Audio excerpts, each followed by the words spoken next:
Hi Year 12, so question 9 on your paper 2 then. A conducting sphere has a radius 48 centimetres, so that's 48 times 10 to the minus 2 metres. The electric potential, which is V, is 3.4 times 10 to the 5 volts. Show that the charge on the surface is 18 microcoulombs. So obviously by definition, potential is kq over r, minus sign for direction. So we can rearrange and say that Q is equal to VR over K, which is the 3.4 times 10 to the 5 multiplied by 48 times 10 to the minus 2 over K, which is a constant in your data booklet, 8.99 times 10 to the 9. And when you do that, you get a value of 1.8 times 10 to the minus 5, which is the same as 18 times 10 to the minus 6, and 10 to the minus 6 is micro, so you get 18 microcoulombs, proven for 1 mark. In B it says the sphere is connected by a long conducting wire to a second conducting sphere of radius 0.24 metres. The second sphere is initially uncharged. Describe in terms of electron flow how the smaller sphere becomes charged. Okay, so we know that only electrons can move. We know that initially the larger sphere was positively charged. Okay, so we know that electrons are going to be attracted to this positive charge. Okay, so we know then that electrons from here must move into the larger sphere, which leaves this one positively charged. So we say electrons move from the smaller sphere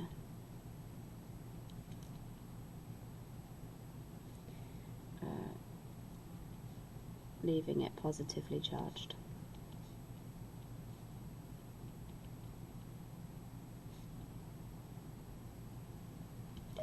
So far pretty straightforward. And in part II, it asks you to predict the charge on each sphere. So once this has become charged, we know that we must have equal potential when the charges stop moving. Okay, so 1 mark comes from recognising that the potential on both spheres is the same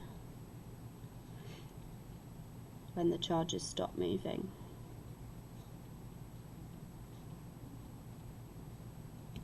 Okay, I know that potential V is equal to kq over r.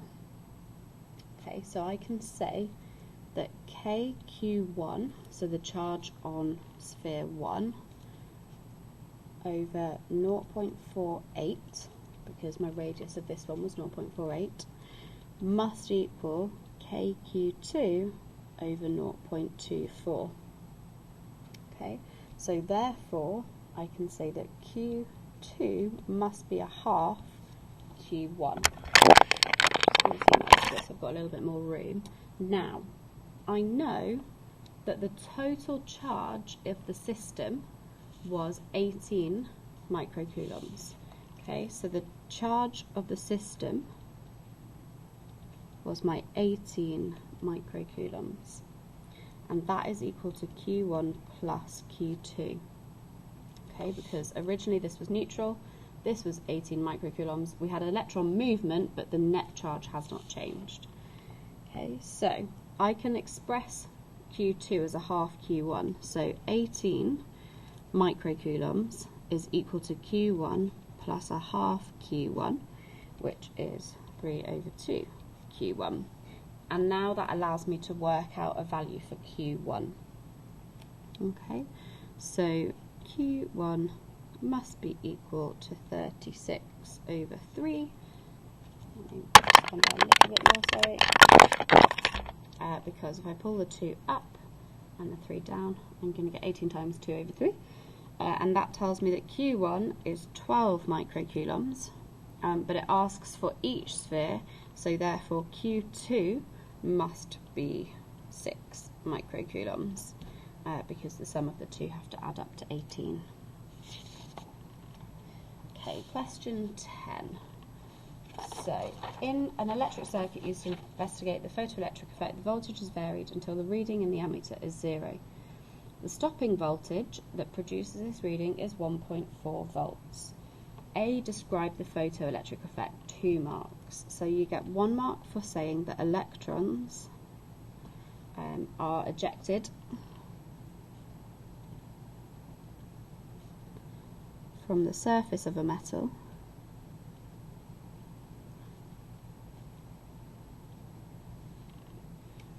and then the second mark is for saying that occurs by the electrons gaining energy from incoming radiation.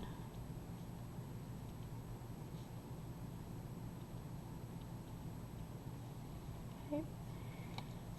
Then in B it says show that the maximum velocity of the photoelectrons is 700 kilometers per second. Okay, so we know that the energy of the incoming photon is equal to HF, and that is equal to my stopping voltage multiplied by E,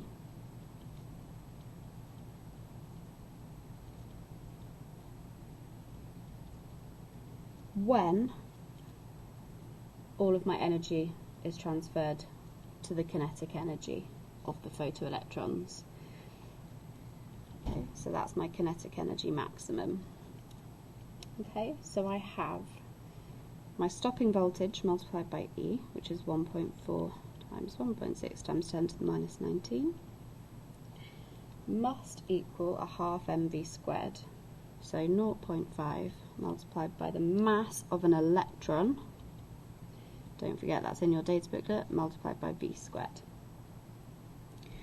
So if I come up here a little bit, V is equal to the square root of 2 times 1.4 times 1.6 times 10 to the minus 19 all over the mass.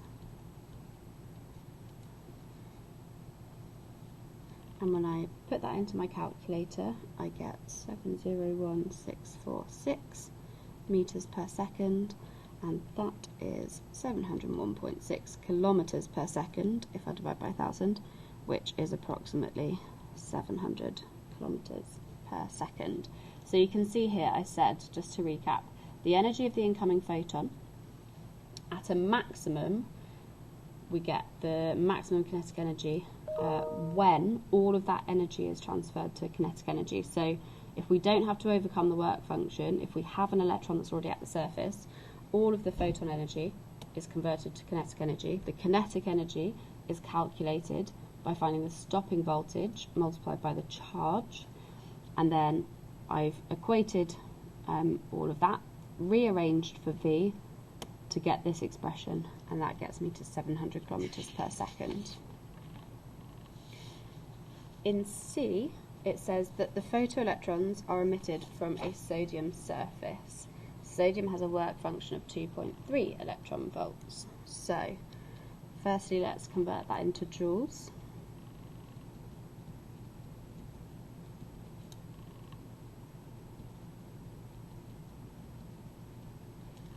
Just a handy thing to do before we start. Calculate the wavelength of the radiation incident on the sodium with an appropriate unit. So this time, the photon energy must be equal to the work function plus any extra energy that is left after the work function has been met will become kinetic energy of the electron. So I can also say that's equal to hc over lambda, because frequency of a wave is wave speed over wavelength. So let's have a little look at that. That is going to be equal to the work function, which we just worked out, which was our 3.68 times 10 to the minus 19, plus the kinetic energy value, which we know was our 1.4 volts stopping voltage multiplied by the 1.6 times 10 to the minus 19. And when I do that, I get a value of 5.92 times 10 to the minus 19 joules. Okay, So I know that I needed this much energy from the photon to overcome the work function, plus get our maximum kinetic energy that we know was possible. Okay, and that's equal to hc over lambda. So therefore lambda is hc over that value.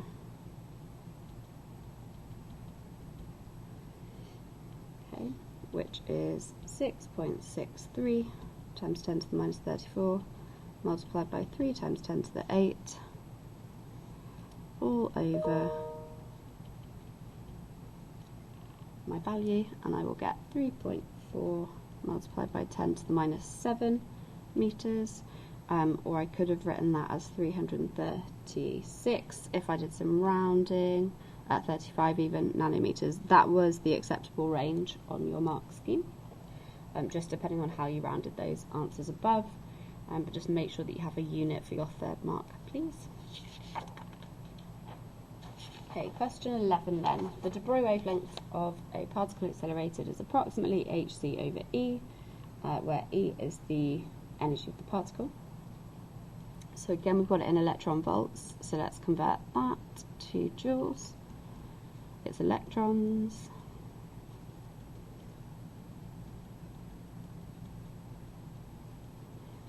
Okay.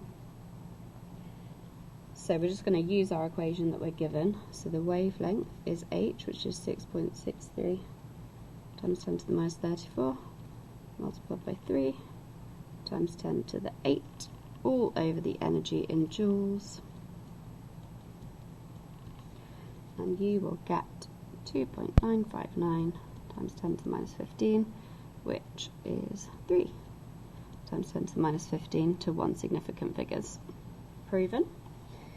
Then in B, it says the electron beam is used to study the nuclear radius of carbon-12. The beam is directed from the left at a thin sample, and we've got an angle theta between the beam and the detector.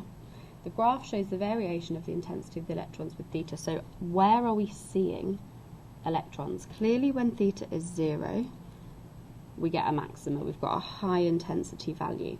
And then it drops down to a minima at theta 0. Okay, so if we call this theta 0, we're seeing a minima here. And that was our first one. So it says, discuss how the results of the experiment provide evidence for matter waves. So if we look at the graph, clearly this is a diffraction pattern.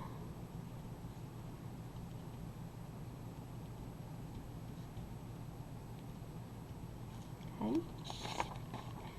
So first mark comes from saying clearly, or no need to use the word clearly, but you get the idea, a diffraction pattern is produced. And then secondly, saying diffraction is a wave phenomena. Okay, so that's your 2 marks there. Then it says the accepted value of the diameter of the carbon-12 nucleus is 4.94 times 10 to the minus 15 meters. Estimate the angle at which the minimum of the intensity is formed. So we are going to use our sine theta is lambda over b. We know that the wavelength, we worked this one out, sorry, was our 3 times 10 to the minus 15. And the diameter value was 4.94 times 10 to the minus 15, and that will get us to a value of 37 degrees when you inverse sine on your calculator this sum. So remember that theta in this case is too large, so we have to have sine theta, we can't approximate to theta. Then it says, outline why electrons with energy of approximately 10 to the 7 electron volts would be unsuitable for the investigation. Okay, so firstly, this is very high energy. So we have very high velocity and momentum.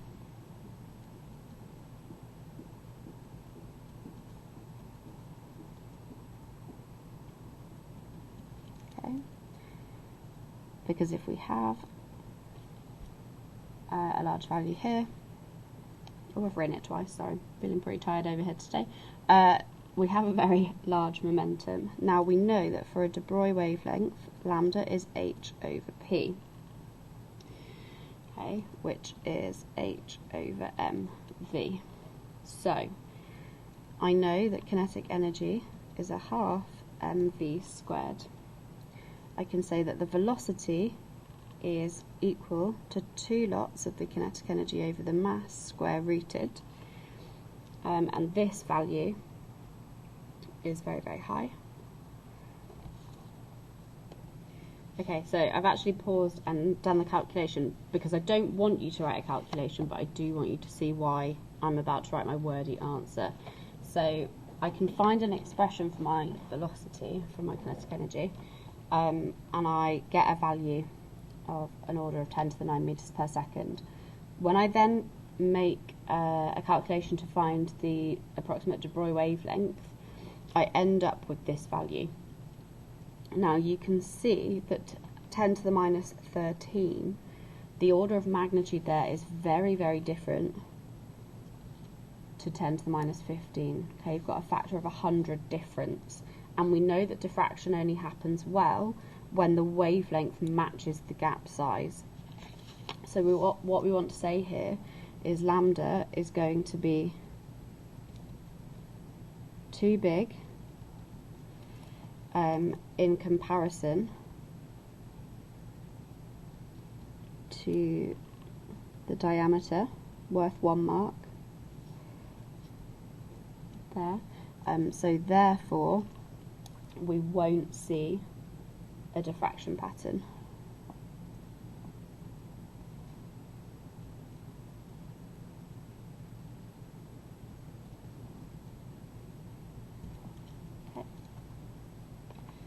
So obviously you don't need to do all of the calculations that I did. You can just remember that we need to make sure that our wavelength matches, and we can just write our statements. That's absolutely fine, but I just wanted to prove it to you so that you were happy with that. Then it says, experiments with many nuclides suggest that the radius of a nucleus is proportional to a to the power of a third, where a is the number of nucleons in the nucleus. Show that the density of a nucleus remains approximately the same for all nuclei. Okay, so density, given that that's what we're looking at, is mass over volume. We know that volume, because it's approximated to be a sphere, is 4 over 3 pi r cubed. Therefore, volume is proportional to r cubed. And also we know that mass is going to be proportional to A. Okay, as A increases, M is going to increase because we have more nucleons, so we have more mass. So therefore, if density is mass over volume, we know that our density is going to be proportional to a factor of A over a factor of r cubed. But we also know from our data booklet that r is equal to r naught a to a third. So r, given that this is a constant, is proportional to a to a third. So I can replace this r with a to a third.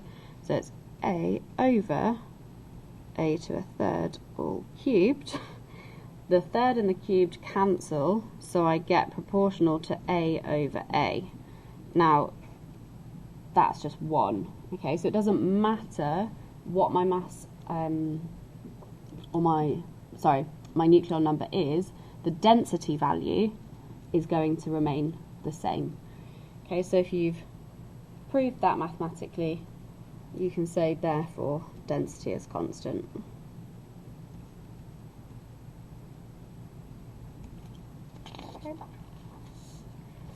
Okay, 12. We've got a vertical solid cylinder of uniform cross-sectional area A floating in water. It's partially submerged. When the cylinder floats at rest, we can see the mark is aligned with the water surface. We push it down and then we release.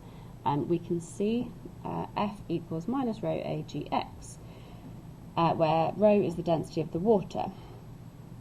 Outline why it performs simple harmonic motion. Well, we can see that these three things are constant, So F is proportional to minus X in this equation. So we just say restoring force is proportional to displacement.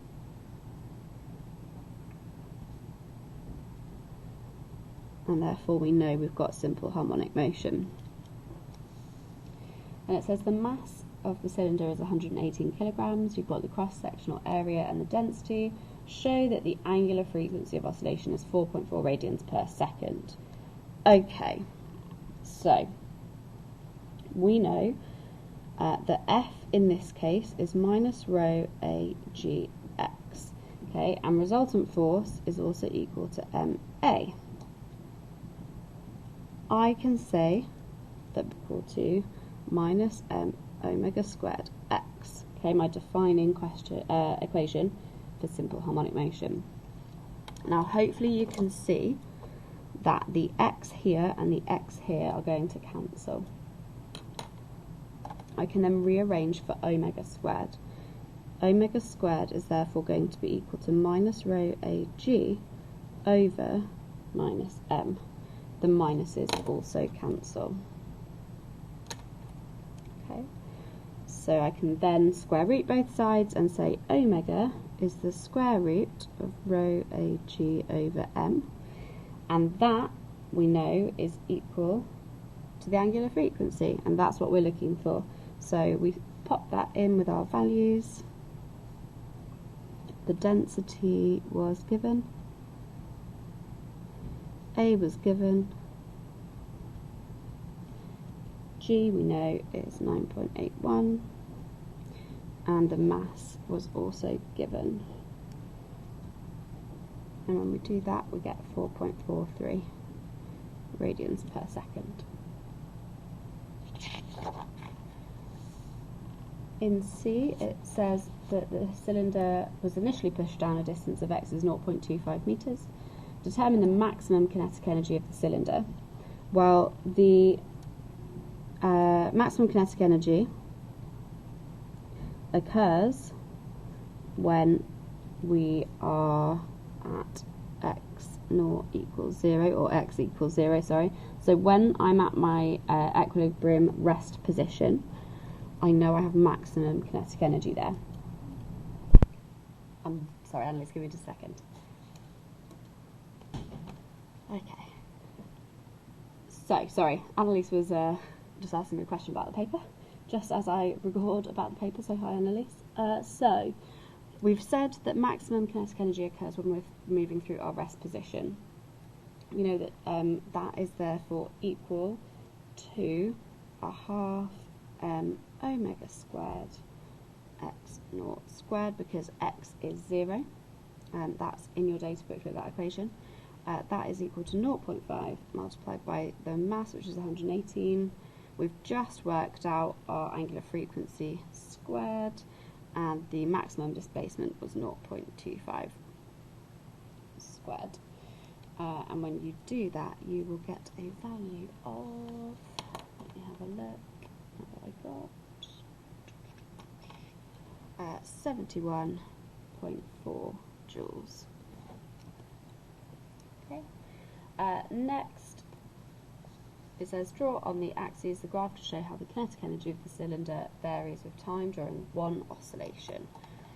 Okay, so we know that we get 2 full cycles of energy within 1 full time period when it's simple harmonic motion. So if this is time, my halfway point is here, I know that I'm going to get from 0 up to maximum, back down to 0 within half a time period, and remember it's always positive, and we know that a quarter of the way through will be at EK max. So I'm just going to draw myself a dotted line to make sure that my peak reaches the right place. I know that I'm going to have 0 at the halfway point, and I'm going to have maximum values here and here. So then you just need to sketch that out.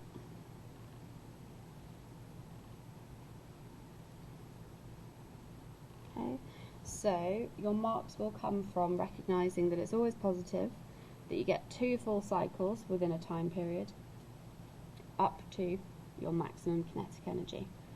Okay, so this is when it's at maximum displacement, moving through the equilibrium point, maximum displacement the other side, back to equilibrium, back to its starting position. Okay, I think this is the last question. So, question 13, you've got an experiment to measure the acceleration of free fall of a student. Oh gosh, not free fall of a student, you can tell I'm tired. It's two masses. We're measuring the acceleration of free fall. The student ties two different blocks of masses M1 and M2 to the ends of a string. It's a frictionless pulley. Good to know. So the student calculates the acceleration A of the blocks by measuring the time taken by the heavier mass to fall through a given distance. Their theory predicts an equation which can be rearranged, and then you're given some values. You don't need to worry too much about the theory here at this point because it's a data analysis question. It says calculate the percentage error in the measured value of G. So, given that G relies on A, M1 plus M2 and M1 minus M2, I'm going to work those things out individually first. So, M1 minus M2 is equal to 0.005 plus or minus 0.002. Okay, now that is because M1 is 0.125 and M2 is 0.120, so the difference is 0.005. And we always add absolute uncertainties when we are subtracting data, so we add those two numbers together. 0.002 as a proportion of 0.005 is plus or minus 40%. M1 plus M2 is 0.245. Again, the absolute uncertainty is going to be 0.02 because we add our absolute uncertainties when we add data. That is approximately plus or minus 0.81%. And then acceleration A is we're given the absolute uncertainty, so we're just going to work that out as a percentage straight away. So we've got 0.002 over the 0.204, multiply that by 100, and we get our 0.98% uncertainty in A. So therefore, the uncertainty in G is going to be all of these percentages added together because we're multiplying and we're dividing. Okay, so we have to combine their percentage uncertainty. So it's going to be 40 plus 0.81 plus 0.98, and that will give you approximately plus or minus 42% for part I. Then it says deduce the value of G and its absolute uncertainty for this experiment. So now we literally just plug our numbers in. So G is the value of A, which was 0.204, multiplied by our M1 plus our M2, which was 0.245, over our M1 minus M2, 0.005, and that gets us 9.99, which is approximately 10 meters per second squared. We know that that's plus or minus 42% because we just said that, but we're not asked for percentage uncertainty, we're asked for absolute uncertainty. Well, 42% of 10 is 4.2, so therefore we've just got 10 plus or minus 4.2 meters per second. In B, it says state and explain the advantage with reference to the magnitude of the acceleration as obtained in using two masses that are almost equal. Okay, so let's look at the image. If there was a very large difference between these two, and this mass was very big, then this thing here would plummet very quickly, and our time measured would be very, very short. But the fact that they're quite similar means it's actually going to take quite a while for M1 to accelerate down. So we're going to say the advantage is the time for M1 to fall will be large. And the reason that's an advantage is this reduces the percentage error in the time value, and therefore also the acceleration.